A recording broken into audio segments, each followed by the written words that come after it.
And good afternoon, everyone. We get to say it. We passed over the top. Saturday, December the 13th, 2025. We're on the other side, so it's afternoon. 710 KNUS. We are Denver's talk station. We have a line open, 303-696-1971. And the weather's great. Sunny, 61 the high. Tomorrow, 63 and 64 on Monday. It's been a great show and open lines and triggered on a number of different things that I've been reading, but coming up with how has Donald Trump changed you? And the callers have been great this morning, family, country, and world. We're in the middle of lines are now jammed. We're in a conversation about Cuba, the missile crisis, and the Bay of Pigs with Pete in Palmer Lake. He's been kind enough to stay. So, brother man, you're back on the air. It's yours again. It's Saturday. Oh, I appreciate it, Pete. But my point is just like you saw at the Bay of Pigs, you know, our government's got its own objectives regardless of who we elect, because we believe that they're serving our objectives. I don't think it's been that way for a very long time. And as you can see throughout history, American history, it started a long time ago and it continues to be there. And the thing that gives me hope is when you say, what has Donald Trump done? I think he's trying to dismantle that system. What's interesting about pigs and so many other things like Southeast Asia or the rest of it, they never the presidents or the executives or whomever who perpetrate, they never go to the Congress and ask for permission. They find a way around it. And Bay of Pigs was a CIA operation. Along with, there were these groups of Cuban exiles, and there was a Richard Nixon, Dwight Eisenhower plan, and Kennedy knew about it, and they were headed in, and Jack Kennedy took the American military and put them out of it, and let those people go ashore. Well, and then there was a lot of blame from Kennedy's side on the information he got about the invasion, and he put the blame back on the CIA. Yes, he did. And you may wonder if it cost him his life, Peter. Oh, absolutely, I believe it did. And in the Khrushchev biography, Khrushchev's life, Khrushchev, because after Bay of Pigs comes Cuban missiles, and it's a showdown. It's much like the same scenario that Vladimir Putin's facing with the Ukraine. Don't do this. And he tells them. And so when Khrushchev takes the missiles back out of Cuba, but what American people don't know is that Jack Kennedy then removes the they were Jupiter Seas, takes them out of Turkey and takes them out of Greece. So when Pete, it's a great comparison when you talk about Putin. Oh, it is. Because Putin warned us long ago that he would not stand for a neighboring country to be admitted into NATO. Yeah. And he said that is a point which they'll go to war with. Yep. And what did we do? We pushed it. And tell me how the Ukraine is a vital strategic interest of this country or NATO. It's not. It's not. And you read these guys. I mean, I tell people, read the Russians. Read what they say. Read Joe Stalin. I mean, they were telling the same story then as Putin told then. But the point of it is, so Khrushchev goes home, and he and his wife, they go off to visit some collective farm or something. And when they come back, Leonid Brezhnev is waiting with these guys with AKs, and that's the end of Khrushchev. He goes into retirement. That ended. Well, if you also read history, or something I read is when Khrushchev found out that Kennedy was assassinated, there's reports that he wept because he realized that there would be no detente, there would be no peace. Oh, they knew. That actually Kennedy and Khrushchev wanted to work together. They really wanted to thaw out the Cold War and to come come to the table, and that wasn't allowed to happen on both sides. They met once, and Kennedy had... It was a disaster for Kennedy. Kennedy had the doctor that shot them all up with drugs all the time. And they went to Paris, and they met, and it was a total disaster for Jack Kennedy. And Khrushchev saw him as a college boy. He saw him as a rookie, that he wasn't prepared to deal with Khrushchev. And so Khrushchev went roughshod, and later finds out when they put the missiles into Cuba, he's up against somebody. And there's all, I mean, I'm so intrigued by that time period, because the Russians, or the Soviets, did you ever read the stuff about how they find it out? And it's really cool stuff. They're flying over Cuba with U-2s, and when they go back, and there's this young CIA Air Force guy, and he's looking at the photographs, and he pops up and he says, "There's Soviets in Cuba," and nobody understood what he was talking about, and he had found soccer fields, and he said, "Cubans play baseball." He said, "East Germans and Russians play soccer." And that's how they initially realized that there were Eastern Bloc troops were in. They didn't see the missiles; they saw the soccer fields. And I mean, it's such a complex, really interesting moment. And I think it cost them both. I think it cost Jack Kennedy his life, and I think it clearly cost Khrushchev his career. He was out. Great point. And Putin faces the same scenario as Jack Kennedy faced. Don't come here. And they enacted something called the Truman Corollary to the Monroe Doctrine. And President Monroe said, you can't come into this hemisphere. He was talking principally to the French and to the British and to others. You can't come here. And then Harry Truman put the corollary on it about the Marxist. And boom, Jack Kennedy enacted it. You know what Putin understands that we in the West don't, is that he's got a population that is a hell of a lot more resilient than Western Europe, or probably even the United States. He's got people willing to fight for Russia, Mother Russia. Yeah. That Western Europe doesn't have the stomach for it anymore, sir. And he understands that. And the thing about reading the personality of the Russians is they have no moment of a democratic ruler. There's no moment of, like, they go from the Romanovs to the Bolsheviks. And there's never this moment. The same was an argument that they made for the Germans, that they go from the Hohenzollerns, and then they're given a republic. They don't have a clue on how to operate. And the Soviets, when that all ends, they're looking for the really strong guy. The Arab world is replete with that. They're looking for the guy that tells them what to do. And the religion tells them, and the guy tells them. And we think we think we're going to change that, and we're not. Well, history will show you can't nation build, and you can't export democracy. And that was the lesson of all of it, and a lesson that nobody seemed to want to learn. But Jack Kennedy, in that finality, and what did the Kennedy family think? The Kennedy family thought the conspiracy killed him. They really did. Oh, they're right about that. But hey, Peter, you have a great afternoon. You too, brother. Thank you. Merry Christmas, man. Thank you. We go to Manuel. Hey, man, you're on a radio show. Good afternoon. I get to say it. Good afternoon.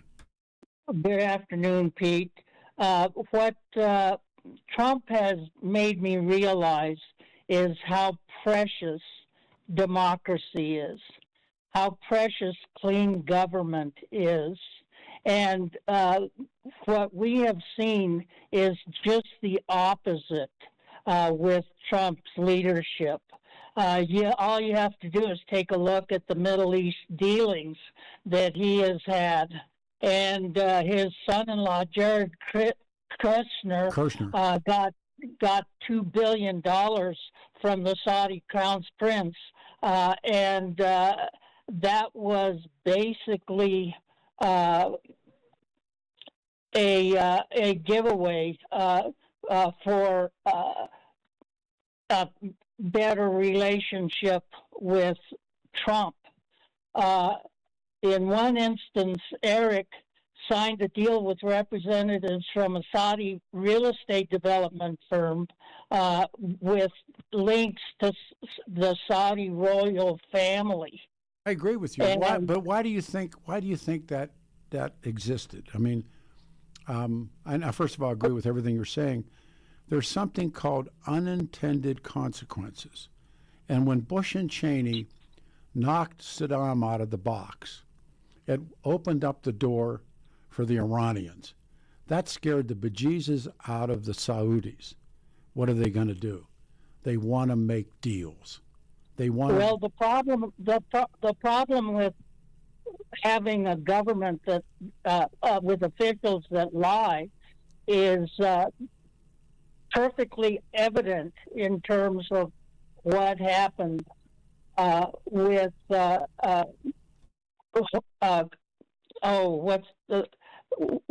what happened with Hussein. There were lies from the White House regarding them having missiles of mass destruction. Weapons. Wilson, at that time, who was working with the CIA, and his wife also was working, were basically crucified for telling the United States and the news media that was not true. I agree. But we went ahead and put a fire in the Mideast, as you've indicated. Many times. Too many times. Too many times. And the problem is we're seeing that again today. We have seen... The people that are calling the shots now in the Middle East are the Saudis. And the Saudi Arabians did 9/11. It wasn't... I mean, we've been over this 1,000 times. The principal killers on those airplanes on that terrible day were Saudi Arabians. I totally agree with you, Treat. Even though I don't agree with a lot of what you state in terms of your right-wing support of politicians throughout the years, there are areas where I do agree with you. Hold on. I kind of blanch at saying right-wing support. There are people that are conservative that I like, and there's people that are conservative that I don't like. But as soon as I hear the term right-wing, it's like hearing left-wing. You know somebody's got a dog in the fight. Well, I love democracy, well, and so the country's a republic. The problem is that we have. Let's take a look at what Trump is doing with cryptocurrency. But again, let's come back to the country is a republic, not a democracy. And he is look. I'm not the big Donald Trump fan. I mean, you pick and choose. It sure people. Sounds like it. Well, callers are saying it, and my job that I've finally come to terms with. It's like sitting here talking to you. I'd rather exchange with you, and I'd rather listen to what you, because I know what I think. I'd much rather listen to what you think, but you have to, you go cautious or go gentle into that good night. And why do you think all of these people were calling the show this morning in support of Donald Trump? You can say it's the radio station, and I'd find some agreement with you, but why do you think why do you think they like Donald Trump? Because they're selfish and are not well educated. And so you Even are. though some of the guy that you talked with prior to me, I thought he was educated in terms of foreign affairs, at least with respect to the area that you guys talked about.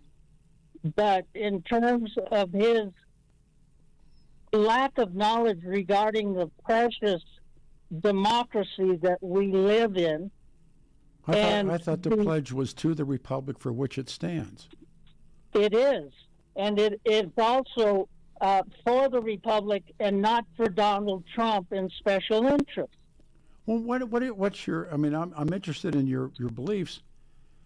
Put cryptocurrency away, because that doesn't play out in this and at all. And the relationships with But I disagree with what you. about all the entertainment companies and all the multinationals that flock to the Saudi Arabians?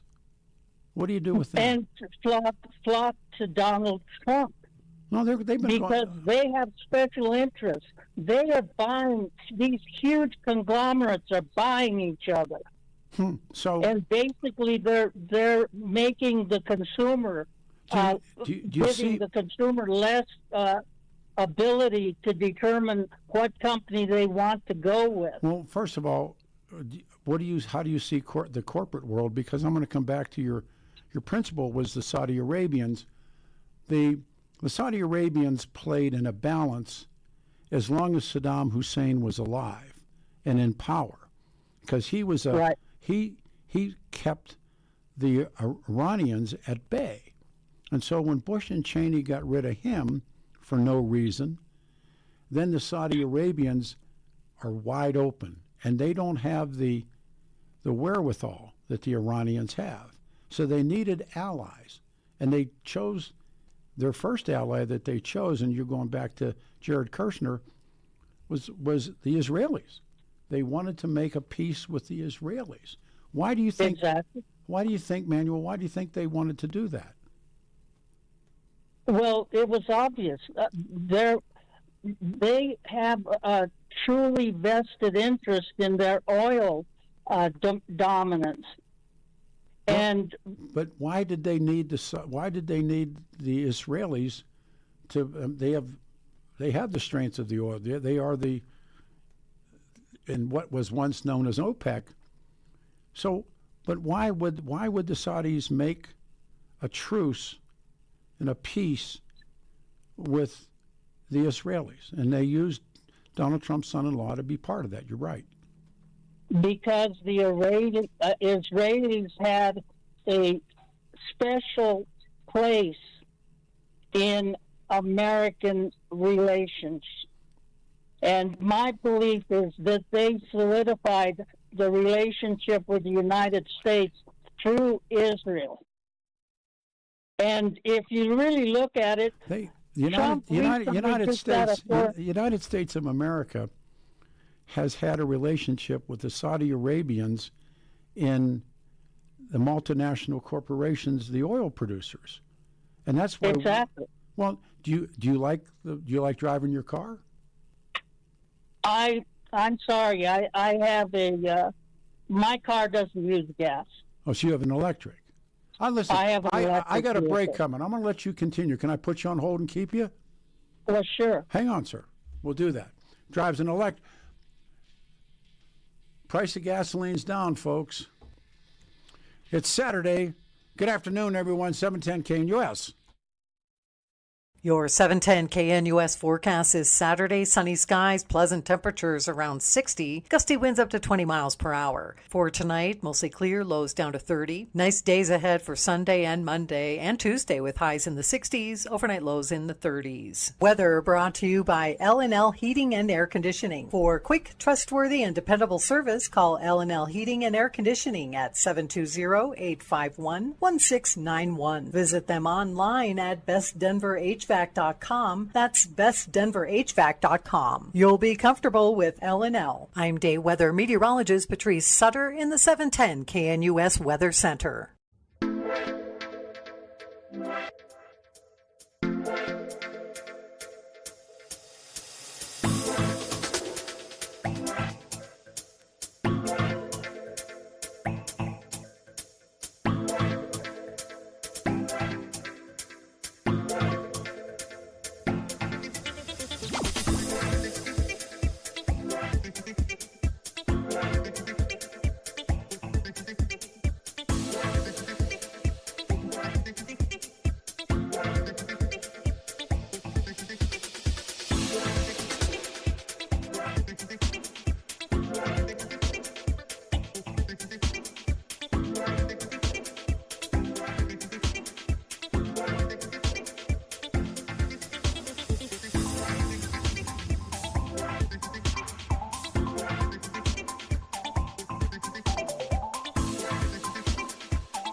There you go. Feliciano. Saturday morning, Saturday afternoon, December 13th, 2015.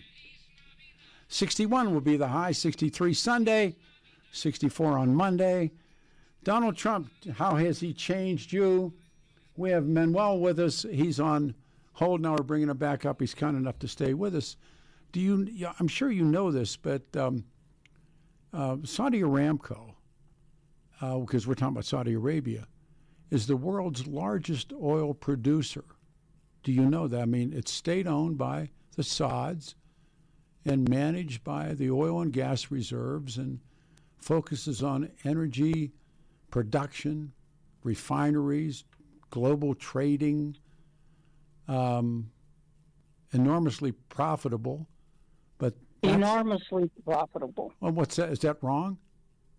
No. In fact, we've been doing that. Since we're talking about oil, you've basically gotten me turned in a different direction. Well, I didn't intentionally do that. You brought the Saudis up, not me. I know, and I'm not criticizing you for that. But it makes me think about Venezuela. And if you look back to the history of the Venezuelan oil, which is, as you know, one of the largest reserves in this continent, they were at one time under the ownership of American oil companies. Yes, they are. They were, yes. They were. And then under Bush administration, the the president of Venezuela basically took over the operation and ownership of the oil within their country. And his position was he felt the oil belonged to the people. And he wanted the oil profits to go to the people. Well, what happened? And what now happened? You have to look at what's happening in Venezuela now. From every expert report that I have read, there is very little trafficking of narcotics from Venezuela. Where do they come from? My belief is that it's about oil, and it's about getting back those reserves into the hands of companies that are controlled by the United States of America. I know a little bit about this because it's a passion of mine. The United States used to buy most of Venezuela's oil. Yes. But the trade stopped in 2019. Right. And there was state-owned oil. And they started selling oil again in 23, but the volumes remained low. Our principal foreign supplier to the world is not Venezuela, it's the Saudi Arabians.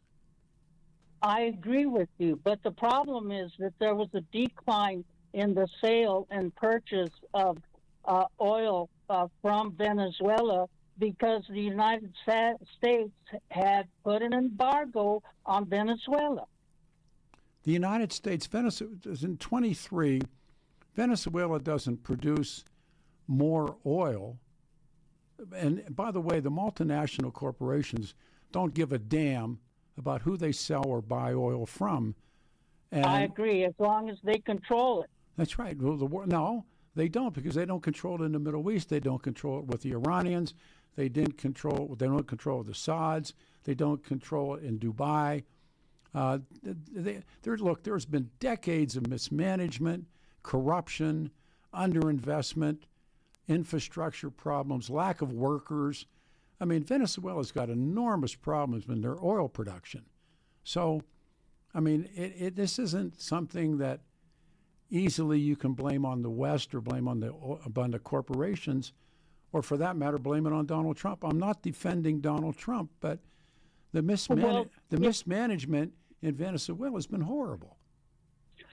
there's no question that Venezuela has had a huge problem, one of which was initiated by the United States and the embargo. The problem. But you have to look at, okay, you say that these oil conglomerates Yes. don't actually own the oil, but for the fact that they have the ability to buy and sell and transfer these oil reserves and the monies that go with them. Look, the You can't oil. divorce those. The oil. Listen, why do the Saudi Arabians operate so smoothly and are so wealthy? There's key factors in these things that, I don't want to defend nor deny Donald Trump. Donald Trump didn't have a damn thing to do with the corruption. And, for instance, taking Hugo Chavez, who, what do you do with him? Who nationalizes the industry? He removes financial incentives. He raises taxes. He diverts the funds into. I mean, what do you think happened? What do you think happened under? What do you think happened under Hugo Chavez? Let's face it. Hugo Chavez saw himself as a man of the people. He wanted to become a totally socialist governmental structure. And what happened? The United States and many other countries did not want that to happen. Listen, I don't know how to break it to you, but the oil multinationals, they were once 7 sisters, now there's 5. They buy from the most despotic individual human beings in the world. They don't care at all about the politics of a country or an oil site or an oil field. They want the oil. But the politicians do. And that's where Trump comes in. If you're saying that the multinationals decided that they were going to ruin Hugo Chavez and buy elsewhere, Chavez ruined it. Chavez ruined it because he was a total socialist. He was beyond that. He was a Marxist. He wasn't a socialist. Well, that takes us to another conversation about what is a Marxist. But let's not go there. I'm willing to have it anytime you want. But what I'm saying to you is, the nationalists. If you look at the Saudis, or Kuwaitis, or Bahrainis, or they came to terms with it, and Saudi Arabia is the biggest, largest oil producing country in the world, and you have a problem with them.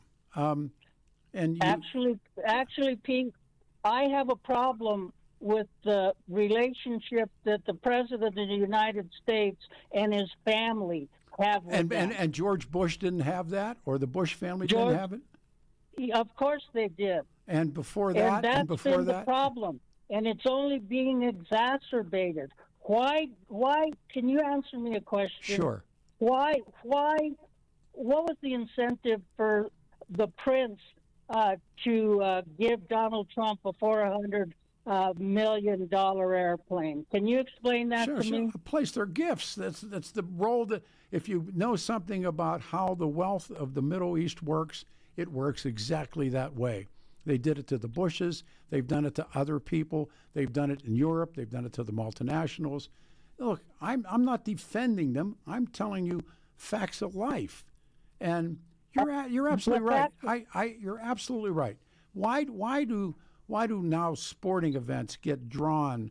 Why do jiu-jitsu and wrestling and by the way, professional wrestling and the World Cup? Why do they all being brought into Saudi Arabia or being brought into Kuwait or being brought into Dubai? Why are they doing all of that, Manuel? I mean, they're not doing that because they like Donald Trump.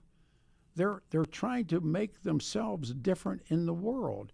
Look, I agree with you totally, Pete, but you have to look at the political aspects. That's what we're talking about here. That's why politics is oil and oil is politics. It is. I love your call. I want to give you a last comment, but there is there's a book that maybe you've read, and it's called The Formula, and it's about the oil business, the multinational oil business. And it was back when there were 7 multinationals, not 5, and now there's 5. And there's a great moment, and they're in a boardroom, and they're in London, and everybody's got on Savile Row suits, and I think it's Royal Dutch Shell. And the CEO says, the Arabs, he begins a conversation with the Arabs, and he's interrupted by another multinational who says, you forget, we're the Arabs, meaning the multinational run by Anglo white men we're the Arabs. And that was one of the most telling moments. And I didn't forget that moment. And the politics of oil, but Venezuela has enormous problems in production that the Saudis don't have. I give you the last comment, Mo. Whatever you'd like to say, it's yours. I think at the bottom, our bottom line is, do you love America? Do you love democracy? Do you despise liars? Do you despise self-dealing? Do you believe in conflict of interest? I believe Donald Trump is he is the dawn of a criminal enterprise. He's self-dealing. He's a proven. I hate to say the word rapist, but he lost a civil suit regarding rape. He has lost suits regarding fraud in his Trump universities. He has lost suits regarding contractors who he worked for, or I should say who worked for him in many of his real estate endeavors. I believe our democracy has got to get back to honesty. And that's what I've got to say. No, and thank you for the conversation. Now, can I ask you one final one question? Who are you supporting for president? I know it's a distance off. Who do you see on the horizon that you would like to see the chief executive of the country? I don't have a person. Pick one. But I have an ideal. All right, who's your ideal? My ideal is a person who harkens back to Washington's I cannot tell a lie. We were all taught in school that was the epitome of our presidency. You know, the cherry tree is a myth. You know that. Oh, I know. A lot of the political imagery are myths. Yes. But they're sold because they sell, and people buy them. Do you think that Trump's a myth? Obviously, you do. I think Trump is one of the biggest myths and one of the biggest hypocrisies ever to face the American people. If I may, one more. Why do you think 90% of the calls to the show this morning were supportive of Trump? Why do you think that? Well, you know as well as I do, Pete, this station has long taken positions on the side of the Republican Party. But regardless, I mean, I don't pay people to call. They call on their own. Why do you think that they're calling? Is there something, by the way, the Republican Party is a clown show in Colorado, but why do you think these people call and say the things they said today on the show? They're misinformed. If they don't know the structure of our Constitution, they don't know the value of the separation of church and state.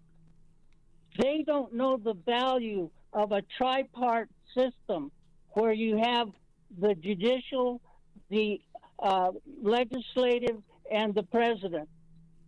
They don't value those particular systems that I value, that I think we have to save. And we can't say, hey, I'd like to have a beer with Donald Trump. Hey, Donald Trump says it like it is. Oh, Donald Trump is working for us.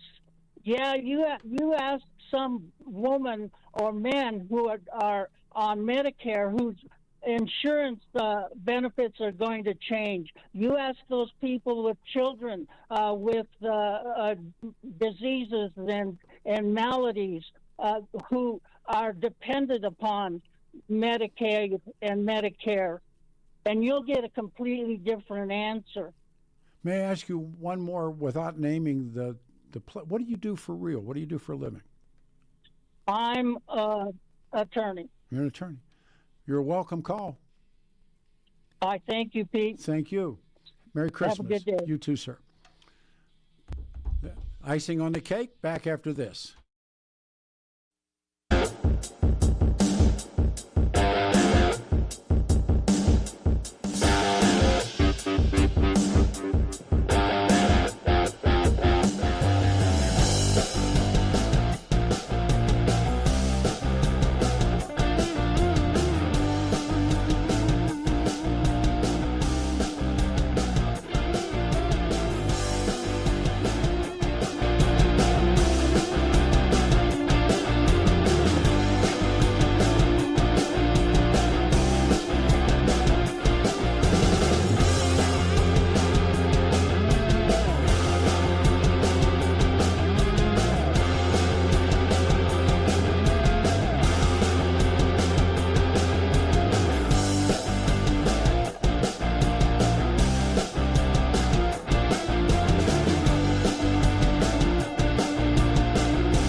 December the 13th, 2025. Good afternoon. What I forgot to mention as a reader of oil politics is that the biggest purchaser of Venezuelan oil is the People's Republic of China. The PRC buys 80% of Venezuelan oil. And again, not to defend Trump nor deny Trump, but you think that Donald Trump could stop the PRC from buying the oil? It's the situation, the technical challenges in Venezuela are terrible, but the PRC is the biggest. They think they buy like 80% of the oil of Venezuela. Danny Kaplis Law, and longtime friend, helped my family. He's such a good man. And again, Dan Kaplis is the son of a cop. We've talked about how he grew up, won the golf scholarship, came to CU, and the rest is history. The only attorney in Colorado history to win 5 straight multi-million-dollar verdicts in Colorado crash cases, believed to have won the largest truck crash verdict in Colorado history. Danny's firm, now the official law partner of the Nuggets, the Avalanche. Kaplis Law's serious firm for serious cases. Dan accepts righteous injury cases, percentage fee basis. He helped us, helped my family. And he's just a man. He can represent good people from all walks of life without regard and ability to pay. So if you need Dan's help or just have a question you'd like answered, 303-770-5551, 303-770-5551, or hit Kaplis Law, dankaplislaw.com, CAPLISlaw.com. Do yourself a favor. What a show it's been. We're coming up on time. We go to Dino in the Springs. Dino, we're going to, couple of minutes and the show's over. Good afternoon. Hey, Professor Boyles. My man. I haven't talked to you in a while. You're it. I was up there a week in August, but you were at Sturgis. Yes. I think up to Denver. Denver's still a mess. We all know that. Oh. It's Johnson. He's a one-term guy, so don't worry about it. I don't know what's going to happen afterwards, but we can hope. Anyway, I agree with you. All I can say about Trump, I think it is better financially. Looks like he's more positive. He's a combination of a pro wrestler between a baby face and a heel. He does both. He'll go both ways. Well, that's Steve. That's Steve Austin. That's Steve Austin. Attitude era. Yeah. No, he people was... like this way.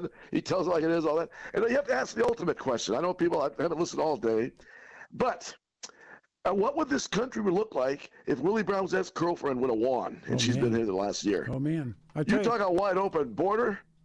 Oh, God. Well, the guy.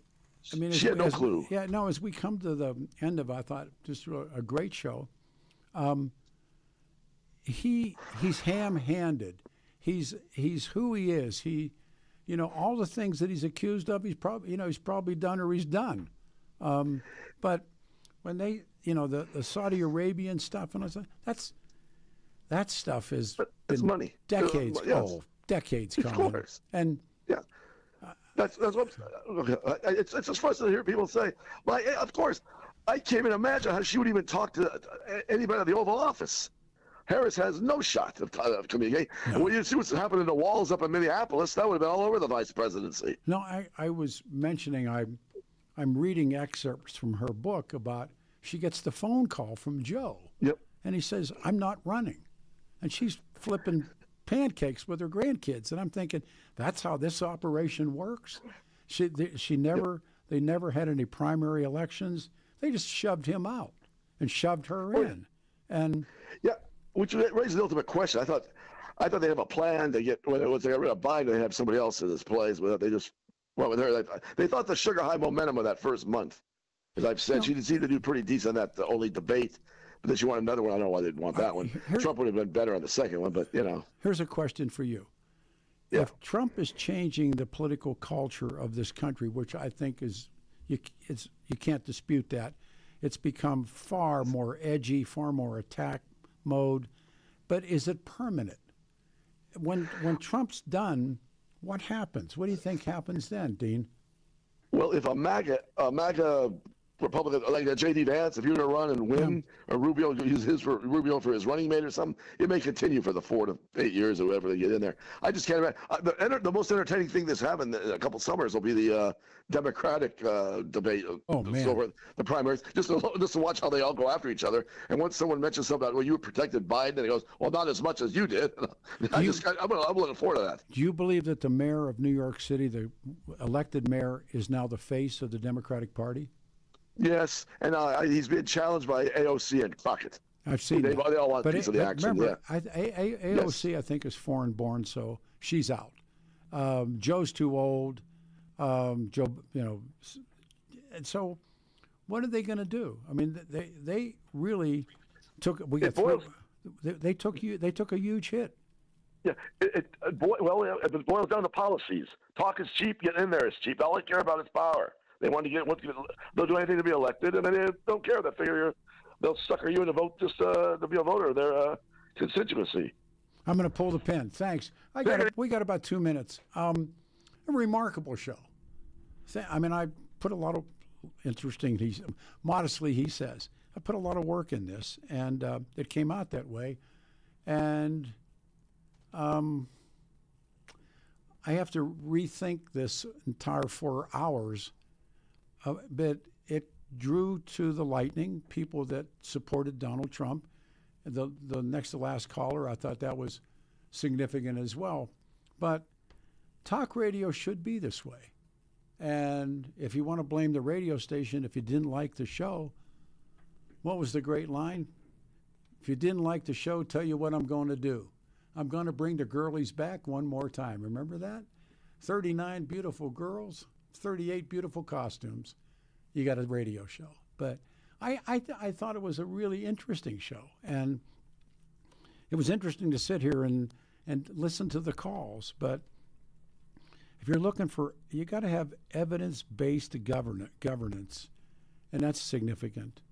And you have to have firm facts for your beliefs. And Trump's second term is undoubtedly a product of American civil strife, and I think it was reflected today. And the last caller, Manuel, thank you, man. That was a really well put together call. Appreciate it. But as we step out the door, Venezuelan oil is principally bought by the People's Republic of China, and there's nobody stepping in to try and stop that. It's